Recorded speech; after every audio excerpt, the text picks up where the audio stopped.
Good morning student. বসার জায়গাটা কই রে? বসার জায়গাটা তো নাই রে। এখন কি করা যায়? ও, আমার কাছে তো আমার নানির সিস্টেমের বসার টেকনিকটা আছে, ওটাই এখন কাজে লাগাতে হবে তাহলে। ছাত্রগণ, আমাকে কেমন লাগতেছে বলো? সো ছাত্রগণ, এখন তোমাদের কি বিষয়ে পড়াবো বলো? ওকে, ওই বিষয়ে পড়াবো। সো ছাত্রগণ, এখন তোমরা দেখতে পাচ্ছ এখানে কি লিখলাম?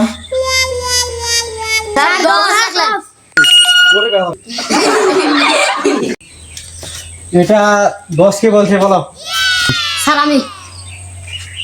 ও, এটা যেহেতু 10, তাহলে তুমি এখন 2 ঘরের নামটা বলো তো।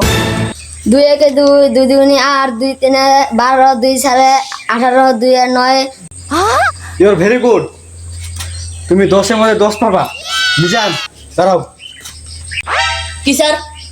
মিজান, তুমি নিউটনের দ্বিতীয় সূত্র বলো। আর স্যার জানি না, আপনি। ওকে, তাহলে আমি বলতেছি, শুনো। সবাই খাতা কলম বাইর করো। স্যার বের করে নিয়ে আছি। সাগর, তোমার কাছে খাতা আছে, কলম নেই কেন? স্যার আমি আমার বাবার কাছে টাকা নিয়ে দোকানে কলম কিনবো। ওকে, ঠিক আছে, যাও, তোমার বাবার কাছে এখনই কলম কিনে আনো, যাও। আব্বা আব্বা টাকা দাও।